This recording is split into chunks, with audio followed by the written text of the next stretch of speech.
नमस्कार दोस्तों, मैं हूं विजय यादव और आप इस समय जुड़ चुके हैं आपके अपने YouTube चैनल सक्षम करियर क्लासेस से। दोस्तों बताइए आप लोग कैसे हैं। मैं आशा करता हूं आप सभी बिल्कुल स्वस्थ होंगे, मस्त होंगे, व्यस्त होंगे। बिल्कुल स्वस्थ रहिए, मस्त रहिए, व्यस्त रहिए। हमारे चैनल को सब्सक्राइब करते रहिए, वीडियो देखते रहिए, दूसरे को भी दिखाते रहिए। तो इसी क्रम में आज मैं आप लोग के लिए लेकर आया हूँ बायोलॉजी का नेक्स्ट सेशन। जैसा कि आपको पता है आज ये आपकी बायोलॉजी की दूसरी क्लास है। इसके पहले वाले क्लास में मैंने आपको बायोलॉजी के बारे में बता दिया है, उसकी मेन ब्रांचेस कौन कौन से हैं उनके बारे में बता दिया, उनके फादर कौन है, ये सारी चीजें मैं आपको पिछले वीडियो में बता चुका हूं।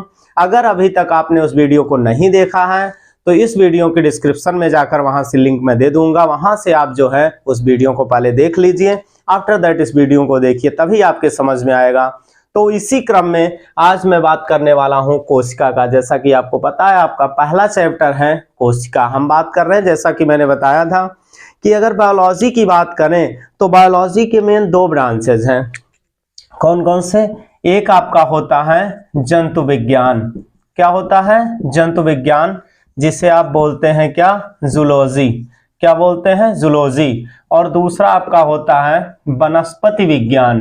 क्या होता है? वनस्पति विज्ञान, जिसे आप बोलते हैं क्या? बॉटनी। क्या बोलते हैं? बॉटनी। पहला होता है जंतु विज्ञान, जिसे आप बोलते हैं जूलॉजी। दूसरा होता है जिसे आप बोलते हैं वनस्पति विज्ञान यानी बॉटनी। यही दो पार्ट्स आपके हैं क्या? मेन ब्रांचेज आपके बायोलॉजी की यही दोनों हैं, जूलॉजी और बॉटनी। तो मैं यहां से जो आपका आज का टॉपिक लिया है, आज का आपका टॉपिक है कोशिका, जो कि मैं जंतु विज्ञान से लिया हूं। तो सबसे पहले हम बात करने वाले हैं कोशिका है क्या। सबसे पहले हम बात करने वाले हैं कि कोशिका है क्या।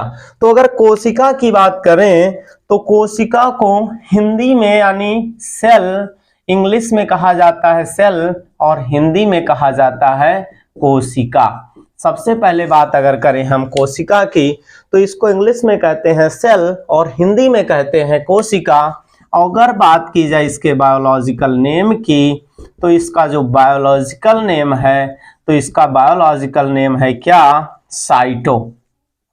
क्या है? बायोलॉजिकल नेम इसका क्या है? साइटो है। और अगर बात की जाए यहां से कंफर्म, सबसे पहले आप ये कंफर्म होइए कि अगर बायोलॉजी की बात की जाए तो इसे हिंदी में कहते हैं अगर सेल की बात की जाए तो हिंदी में इसे कहते हैं कोशिका और इंग्लिश में कहते हैं इसे सेल।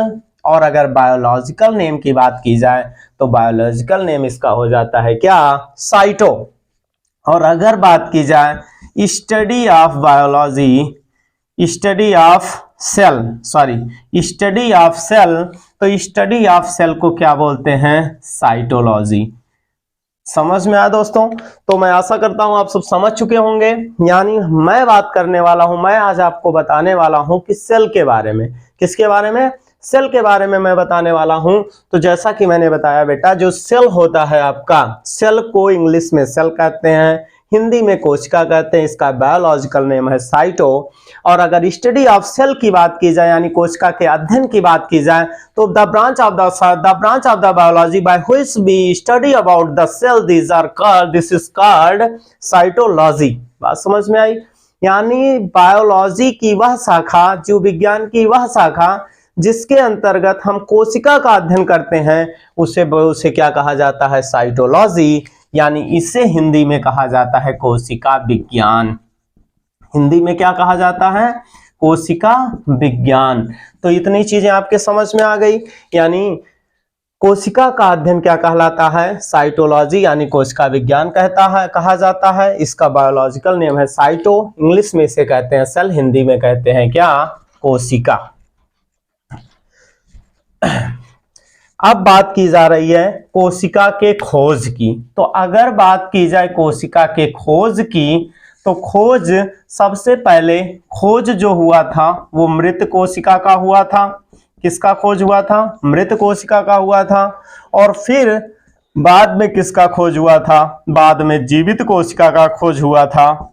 बात समझ में आई ना? यानी अगर बात की जाए कोशिका की खोज तो कोशिका का खोज सबसे पहले मृत कोशिका खोजी गई थी, जिसके खोजकर्ता कौन है? Robert Hooke. कौन है? Robert Hooke. यानी जब भी आपसे बात की जाती है कि सेल का खोज किसने किया था, कोशिका का खोज किसने किया था, तो आप तुरंत बताते हैं जो कोशिका का खोज करने वाले वैज्ञानिक हैं वो कौन है? Robert Hooke. लेकिन अगर जब बात की जाएगी जीवित कोशिका की, तो जीवित कोशिका के खोजकर्ता जो हैं वो हैं कौन? Antony von Leeuwenhoek. Leeuwenhoek, Antony von Leeuwenhoek. बात समझ में आई? अब देखिए यहां पर ये चीजें कंफर्म हो गई कि यानी अगर बात की जाए खोज की, तो कोशिका के खोजकर्ता जो हैं वो कौन है? मृत को सबसे पहले खोजी गई जो कोशिका थी वो कोशिकाएं मरी हुई थी, कोशिका मरी हुई थी, जिसके खोजकर्ता है रॉबर्ट हुक। और वहीं पर बात की गई जीवित कोशिका का, तो जीवित कोशिका के खोजकर्ता कौन है? Antony von Leeuwenhoek. अब बात आ गई, ये तो समझ में आ गया, यानी पहले जो कोशिका खोजी थी वो मरी थी, फिर बाद में खोजी गई वो जिंदा थी। तो मरी कोशिका पता चल गया, जीवित कोशिका का पता ये नहीं चल पाया इसका काम क्या है, ये है क्या, यही नहीं पता चल पाया। तो इसके बारे में तुरंत हमारे एक साइंटिस्ट थे आ गए, कौन? दो साइंटिस्ट हमारे आ गए, कौन? स्लाइडेन और स्वान। स्लाइडेन और स्वान आ गए, दो वैज्ञानिक हमारे आ गए। कौन कौन से? स्लाइडेन और स्वान, जिन्होंने क्या किया? कोशिका सिद्धांत का प्रतिपादन किया। कौन किया? कोशिका सिद्धांत का प्रतिपादन किया। तो कोशिका सिद्धांत का प्रतिपादन करने वाले जो वैज्ञानिक हैं वो स्लाइडेन है और स्वान है। समझ में आई? इतनी सारी बातें समझ में आई। यानी अगर बात की जाए कोशिका का, तो कोशिका का खोज रॉबर्ट हुक ने किया था, लेकिन जब उसने कोशिका का खोज किया था तो कोशिका उस समय मरी हुई थी। फिर कोशिका खोजी गई जीवित कोशिका, तो जीवित कोशिका का खोजकर्ता कौन है? एंटोनी वॉन ल्यूवेनहॉक है। और फिर अब ये नहीं पता चल पाया, कोशिका तो है, बात ये नहीं कंफर्म हो पाई कि कोशिका का काम क्या है, इसका फंक्शन क्या, कुछ नहीं पता चल पाया। तो इसके बारे में यानी कोशिका सिद्धांत का प्रतिपादन करने वाले वैज्ञानिक कौन है? स्लाइडेन और स्वान। इतनी बात समझ में आई। अब अगर बात की जाए कोशिका के सिद्धांत की अगर बात की जाए कोशिका के परिभाषा की, तो कोशिका किसे कहा जाता है? कोशिका किसे कहा जाता है? तो आप कह सकते हो कि जीवन की सबसे छोटी इकाई को, जीवन की सबसे छोटी इकाई को कोशिका कहते हैं। जीवन की सबसे छोटी इकाई को कोशिका कहते हैं। जीवन की सबसे छोटी इकाई को कोशिका कहते हैं। अगर बात की जाए कोशिका की, तो जीवन की सबसे छोटी इकाई को क्या कहा जाता है? कोशिका। The smallest unit of life is called cell. तो यहां पर दोस्तों थोड़ा सा कंफ्यूजन होता है, कुछ लोग कहते हैं कि शरीर के सबसे छोटे अंग को कोशिका कहा जाता है, तो ये गलती आप मत करिएगा। जब बात आएगी तो कोशिका के शरीर के सबसे छोटे अंग को कोशिका नहीं कहा जाता, कोशिका से भी छोटे अंग होते हैं, आरएनए हो गया, डीएनए हो गया, सब कोशिका से भी छोटे होते हैं। बात यह है यूनिट की। किसकी बात होती है? यूनिट यानी इकाई। तो जो सबसे छोटी इकाई होती है उसे क्या कहा जाता है? कोशिका कहा जाता है। शरीर के सबसे छोटी इकाई को क्या कहा जाता है? कोशिका कहा जाता है। ये चीजें आप कंफ्यूज मत होइएगा। बात समझ में आई ना? शरीर के सबसे छोटी इकाई को ही क्या कहा जाता है? जीवन की सबसे छोटी इकाई को क्या कहा जाता है? कोशिका कहा जाता है।